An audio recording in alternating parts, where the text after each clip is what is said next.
మీ car EMI కట్టలేకపోతున్నారా? మీ car EMI మేము కడతాం. ఈ నెంబర్కి కాల్ చేయండి. అమ్మ నమస్తే అమ్మ.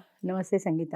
అమ్మ 60 ఏళ్ల వయసులో పెళ్లిళ్ళు చేసుకునే వారిని మనం ఈ మధ్య కాలంలో ఎక్కువగా చూస్తాం. అవును అవును వాళ్ళు ఒంటరితనం వల్ల పెళ్లిళ్ళు చేసుకుంటున్నారా, లేదు అంటే పిల్లలు పట్టించుకోకపోవడం వల్ల పెళ్లిళ్ళు చేసుకుంటున్నారా? ఇందులో రెండు కారణాలు ఉన్నాయమ్మా. ప్రధానమైంది ఒంటరితనం. పిల్లల దగ్గర కలిసి ఉన్నా కూడా ఆ జనరేషన్ గ్యాప్లో వాళ్ళకి వీళ్ళకి అభిప్రాయాలు కలవు. అంటే ప్రతి విషయంలోనూ కాకపోయినా కొన్ని కొన్ని కూర్చుని మాట్లాడుకునేటప్పుడు యంగ్ జనరేషన్ ఏమో వీళ్ళకి తొందరపాటు అనిపిస్తుంది, వీళ్ళ మాటలు వాళ్ళకి చాదస్తం అనిపిస్తాయి. వీళ్ళు వాళ్ళ సమవయస్కులతో మాట్లాడినంత ఫ్రీగా యంగ్ జనరేషన్ ఈవెన్ పిల్లలైనా సరే మాట్లాడలేరు. ఎంత ప్రేమగా చూసుకున్నా కూడా పిల్లలు రెండో పాయింట్ భరించలేని ఒంటరితనం. పిల్లల దగ్గర ఉన్నారు కదా అంటే వాళ్ళు ఫుడ్ ఇస్తారు, మీకు కావాల్సిన షెల్టర్ ఇస్తారు, ప్రేమగా చూసుకుంటారు, మీకు కూడా వాళ్ళ పట్ల ప్రేమ ఉంది. కానీ మీ మనసులో మీకు తోడు కావాలి అనేది ఎవరూ కాదనలేని నిజం. అది ఎంత పిల్లలైనా సరే సాయంత్రం అయినప్పుడు వాళ్ళ గదిలోకి వాళ్ళు వెళ్ళి పడుకుంటారు. ముసలోళ్ళకి నిద్ర పట్టదు. వీళ్ళకు ఒక కంపెనీ ఉంటే ఏదో కూర్చొని కబుర్లు చెప్పుకుంటారు. వీళ్ళకి కంపెనీ లేదు కదా, అది ప్రధానమైన అంశం. ఎన్ని రోజులు నాకు నిద్ర పట్టడం లేదు, నువ్వు తోడురా అని కొడుకుని అడుగుతారు, కూతురుని అడుగుతారు. సో వీళ్ళ సమవయస్కులైన మనిషి వీళ్ళకి మాట్లాడుకోవటానికి కావాలి. అంటే అదే ఒంటరితనము అప్పుడు చిన్న పిల్లలు ఉన్నప్పుడు అనిపించదు కదా అమ్మ. ఇప్పుడు కోడలు వచ్చినప్పుడు పిల్లలు ఉన్నా కూడా అనిపిస్తుంది. అదే చెప్తున్నా, యంగ్ జనరేషన్ ఏంటంటే వాళ్ళ ఉద్యోగాలు, వాళ్ళ బాధ్యతలు, వాళ్ళ పిల్లలు, వాళ్ళు దానికి ఎక్కువ సమయం కేటాయించుకోవాలి. తప్పదు. అది కొంత టైం పెట్టగలుగుతారు. ఏదో భోజనాల దగ్గర కూర్చుంటారు, ఒక గంట మాట్లాడుకోగలుగుతారు. ఆ తర్వాత బ్రేక్ఫాస్ట్ దగ్గర కూర్చుంటారు, ఒక గంట మాట్లాడుకోగలుగుతారు. తర్వాత వాళ్ళ ఆఫీసులకు వాళ్ళు వెళ్ళిపోతారు. సాయంత్రం వరకు వాళ్ళు రారు. వీళ్ళు రిటైర్ అయ్యి ఖాళీగా ఉన్నారు. సాయంత్రం దాకా వీళ్ళు ఏం చేయాలి, ఎవరితో మాట్లాడతారు? ఒకవేళ కోడలు ఉందనుకో, అమ్మాయి ఉద్యోగం చేయట్లా, హౌస్ వైఫే అనుకో, ఏదో కంప్యూటరో ల్యాప్టాపో ఏదో పెట్టుకుని ఆమె వర్క్ చేసుకుంటూ ఉంటుంది. ఎవరి ప్రపంచం వాళ్ళది. ఈ రోజుల్లో ఏంటంటే ప్రపంచాలు మారిపోయాయి. ఇదివరకు ఎలా కలిసి ఉన్నారంటే అప్పుడు మైండ్ సెట్ వేరు, అప్పటి భావాలు వేరు. అంచేత ఇదివరకు కలిసి ఉన్నారు. ఇప్పుడు ఆమె వాళ్ళ ఫ్రెండ్తో ఒక గంట మాట్లాడుకుంటూ ఉంటుంది, చాటింగ్ చేసుకుంటూ ఉంటుంది. ఈ ముసలావిడికి తోచదు. ఓకే, ఆ గంట కాలక్షేపం అవుతుంది కదా. లేదా టీవీ పెట్టుకోవాలనుకుంటుంది. హాల్లో కామన్గా ఒక టీవీ ఉంటుంది. ఈవిడ టీవీ పెట్టుకుంటే ఆవిడ ఫోన్ మాట్లాడుకుంటుంటే ఇబ్బంది. ఎన్ని గంటలు టీవీ చూస్తుంది ఈవిడైనా, ఎన్ని గంటలు పేపర్ చదువుతుంది? అన్నిటికీ మించి ఇది నా ఇల్లు కాదు అన్న మైండ్ సెట్ ఒకటి ఉంది సీనియర్ సిటిజన్స్లో. ఇది నా ఇల్లు కాదు, నా కొడుకింట్లో నేనున్నాను డిపెండెంట్గా, నా కూతురింట్లో నేనున్నాను డిపెండెంట్గా అన్న భావన ఒకటి వాళ్ళ మైండ్ సెట్లో ఉంటుంది. ఎంత వద్దన్నా తప్పైనా రైట్ అయినా అది పోదు. నా ఇంట్లో నేనుంటే నాకు స్వతంత్రం కదా అనిపిస్తుంది. అదే భర్తిల్లు అయితే భర్తిల్లు నాది, నా స్వతంత్రం అన్న ఫీలింగ్ ఒకటి ఉంది. అది భర్త ఇల్లు నీ ఇల్లు కాకపోయినా రేపొద్దున వాడు తన్ని పొమ్మంటే పోవాల్సి వచ్చినా కూడా అది నా ఇల్లే, భార్యాభర్తలం మేమన్నా ఆ రైట్ ఉన్నా లేకపోయినా అది నా ఇల్లు అన్న ఫీలింగ్ ఉంది. అది తప్పు కావచ్చు, రైట్ కావచ్చు. అంచేత నేను స్వతంత్రంగా నా భర్త ఇంట్లో ఉండకుండా డిపెండెంట్గా పిల్లల దగ్గర ఎందుకు అన్న భావన ఒకటి ఉంది. లోన్లీనెస్ అనేది పూర్తిగా పోవటల్లా పిల్లల దగ్గర. కొంతవరకే పోతుంది. ఎందుకంటే వాళ్ళు ఉద్యోగంలో బిజీగా ఉంటారు, భార్యాభర్తలు, వాళ్ళ పిల్లలు, వాళ్ళ ప్రపంచం వాళ్ళది ఉంటుంది. ఆ ప్రపంచంలో నువ్వు additional member of the family. నేను ఎప్పుడు చెప్తా, ఫ్యామిలీలో ఒకప్పుడు పేరెంట్స్ అంటే ఆ ఫ్యామిలీలో లెక్కే. ఇప్పుడు ఏంటంటే additional member of the family. నువ్వు అడిషనల్ మెంబర్గా అవుతావు. నిర్ణయాలు వాళ్ళు తీసుకుంటారు. మనవడో కొడుకో కూతురో ఎవరో ఉంటే వాళ్ళు నిర్ణయాలు తీసుకుంటారు. వాళ్ళు ఏదో క్యాబ్ బుక్ చేసుకు వెళ్ళాలంటారు. ఒరే క్యాబ్ వద్దురా ఎందుకు అని ఈవిడ ఏదో ఉంటుంది. నీకు తెలియదు, నువ్వు ఊరుకో అమ్మ అంటారు. సహజంగా ఎవరైనా అంటారు.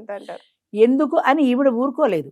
వాళ్ళ పిల్లలు వాళ్ళ సమస్య వాళ్ళది, వాళ్ళు చూసుకుంటారు, నాకు అనవసరం అన్న భావన ఈవిడికి రాదు. అది 2-3 సార్లు నీకెందుకు, నువ్వు ఊరుకో అన్నప్పుడు ఓహో ఇది నాకు అనవసరం కావాలి అన్నప్పుడు వాళ్ళ మనసు హర్ట్ అవుతుంది. అంటే ఈ ఫ్యామిలీలో నేను మెంబర్ని కాదా, నాకు మాట్లాడడానికి అవకాశం లేదా అన్న ఫీలింగ్ వచ్చేస్తుంది. ఎందుకు నేను చెప్పిన ప్రతిసారి పట్టించుకోరు కదా, నా మాటకి వాల్యూ లేదు కదా అనిపిస్తుంది. ఎప్పుడైతే ఆ ఫీలింగ్ వచ్చిందో ఎందుకు నేను ఇక్కడ డిపెండెంట్గా ఉండాలనే భావన వచ్చేస్తుంది ఆటోమేటిక్గా. పిల్లలు ఉన్నా కూడా, భార్యాభర్తలు ఇద్దరూ ఉన్నా, పిల్లలు ఎంతో ప్రేమగా చూసుకునే వాళ్ళు ఉన్నా కూడా వీళ్ళు వేరే ఉండడానికి ఇష్టపడుతున్నారు. వాళ్ళిద్దరు వేరే ఉండలేకపోతే రిటైర్మెంట్ హోమ్స్ వచ్చి దానికి వెళ్ళిపోతున్నారు. అంతేగాని పిల్లల దగ్గరికి వెళ్ళాలి. ఇప్పుడు ఇక్కడ దాకా ఎందుకు, మా పిల్లలు ఉన్నారు, మా అబ్బాయి ఈ ఊళ్ళో ఉన్నాడు, మా కూతురు అల్లుడు ఈ ఊళ్ళో ఉన్నారు. ఏదో ఓ రోజు ఎప్పుడైనా లంచ్కు దేనికే వెళ్తాం, కాసేపు కూర్చుంటాం, మాట్లాడతాం, వచ్చేస్తాం. ఒక్క రాత్రి కూడా వాళ్ళ ఇంట్లో ఉన్నాం. ఎందుకు ఉండము అంటే అది ఒక మైండ్ సెట్ అంతే. తప్పో రైటో తెలియదు. మా ఇంట్లో మేము ఉంటాం స్వేచ్ఛగా. అసలు ఇప్పుడు చుట్టాలింటికి వెళ్ళడం, పెట్టి సర్దుకు 2 రోజులు ఉండడం అన్న కల్చరే పోయింది. ఎవరిళ్ళకి వాళ్ళు వెళ్తున్నారు. ఇప్పుడు కొడుకు ఇంట్లో ఉన్నా ఆ అబ్బాయి ఉంటాడు, కూతురు ఇంట్లో ఉన్నా ఈ అమ్మాయి వాళ్ళ ఫ్లాట్లో వాళ్ళు ఉంటారు, మేము మా ఫ్లాట్లో ఉంటాం. అప్పుడప్పుడు కలుస్తాం, అంతే.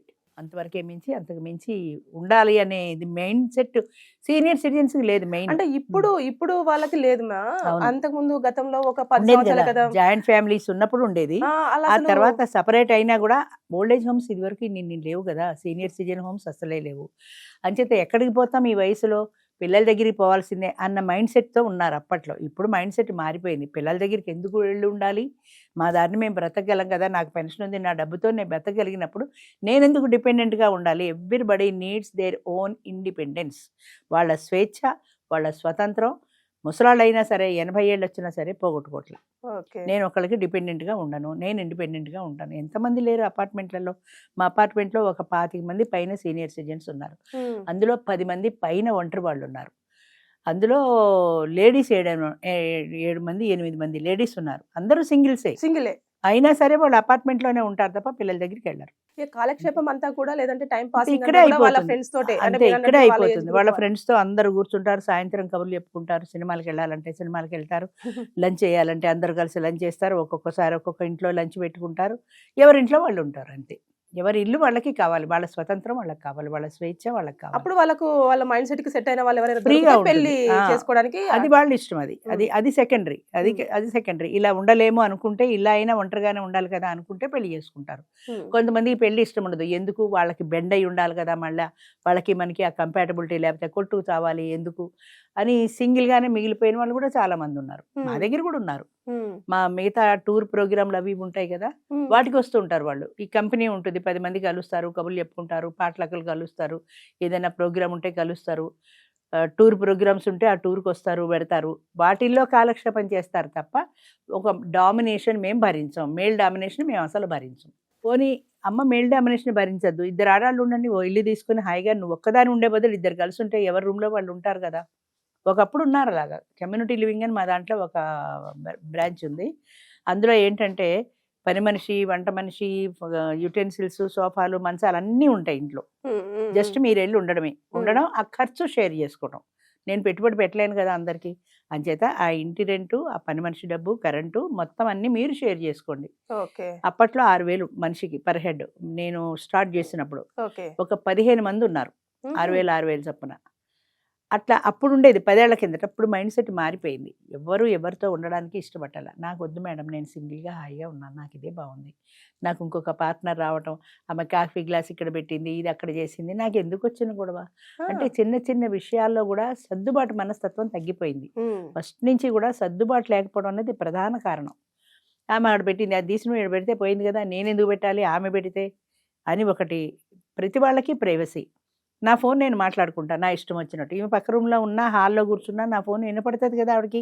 నేను ఎవరితో మాట్లాడుతున్నానో ఆవిడకి తెలుస్తుంది కదా, ఎందుకు తెలియాలి.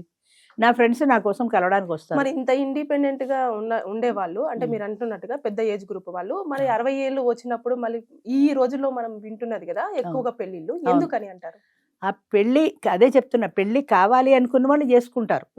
నాకు అసలు పెళ్ళే వద్దు, నేను పూర్తిగా ఇండిపెండెంట్గా ఉంటాను, నేను కాంప్రమైజ్ కాను లైఫ్లో, ఇంకోళ్ళు ఉంటే డామినేషన్ భరించాలి అని వాళ్ళు చేసుకోవట్లేదు. మా దగ్గర కూడా చేసుకునే వాళ్ళు చాలా మంది ఉన్నారు, చేసుకున్న వాళ్ళు కూడా చాలా మంది ఉన్నారు. మొన్న నేను మా మెంబర్ ఒక ఆమెకు ఫోన్ చేశాను, ఈ మధ్య నువ్వు రావటం లేదేంటమ్మా, తీసేనా గ్రూప్లోంచి అని. అంటే అమ్మ మీరు గ్రూప్లోంచి తీయద్దు, నా మైండ్ ఇంకా పెళ్లి చేసుకోవడానికి సెట్ అవ్వలేదు, నేను చేసుకోనా మా అన్న ఆలోచిస్తున్నాను, మిగతా అన్నీ ఉన్నాయి కదా యాక్టివిటీస్, టూర్లు వెళ్తాము, అప్పుడప్పుడు కలుస్తాము, వీటన్నింటిలోనూ నేను హ్యాపీగా ఉన్నాను, నా లైఫ్ ఇలాగే వెళ్ళిపోయి ఉండి ఎప్పుడైనా పెళ్లి చేసుకోవాలంటే తర్వాత సంగతి, కానీ నేను ఇండిపెండెంట్గా ఉన్నాను, ఇలాంటి ప్రోగ్రాంలో అందరినీ కలుస్తున్నాను, నాకు ఇది బాగుంది, అంచేత నేను ఇలాగే ఉంటాను అనేవాళ్ళు కూడా ఉన్నారు. Both types are there. అంటే లోన్లీనెస్ భరించలేను, నాకు ఒక తోడు కావాలి అనుకున్న వాళ్ళు పెళ్లి చేసుకుంటున్నారు.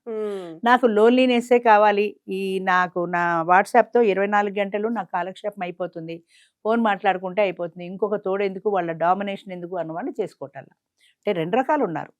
ఇప్పుడు బెంగళూరులో కొత్తది వచ్చింది కదా, పెళ్లి చేసుకుంటాం కానీ పిల్లల్ని కనం, కొన్నాళ్ళకి అసలు పెళ్లి కూడా చేసుకోము, లివ్ ఇన్ రిలేషన్ ఉంది కదా అందులోనే ఉంటాం అన్నది వచ్చినా ఆశ్చర్యపోకర్లా. ఎందుకంటే లివ్ ఇన్ రిలేషన్ లో వాళ్ళకి ఒక సౌలభ్యం ఉంది, అక్కర్లేదనుకుంటే వెళ్ళిపోతారు. కోర్టు, డైవర్స్, మెయింటెనెన్స్, ఈ గొడవలు ఏమీ ఉండవు. కావాలన్నప్పుడు కలిసి ఉంటారు, వద్దంటే విడిపోతారు. ఇది ఈజీగా ఉంది. అది గవర్నమెంట్ లెక్క ప్రకారం యంగ్స్టర్స్ కూడా సింగిల్ అయితే చేసుకోవచ్చు. సో 25 ఏళ్ళ వాళ్ళు కూడా దానికే వెళ్ళిపోతారు కొన్నాళ్ళకి. పెళ్ళి అనే బాధరబంది ఎందుకు, పెళ్లి అనేది ఒక బరువు అయిపోయింది, ఒక మ్మ్. బాధ్యత అని ఎవరు అనుకోవట్లా. బరువు. పెళ్ళి అంటే బరువు.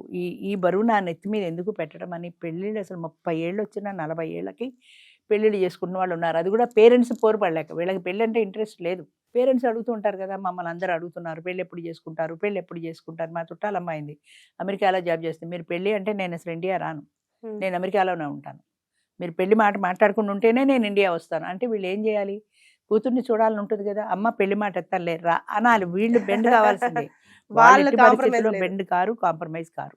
Okay. ఫైనాన్షియల్ ఇండిపెండెన్స్ ఉంది ఆడదానికి. రైట్.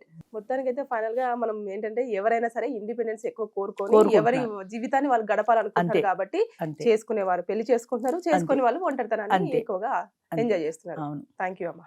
నమస్తే అమ్మా.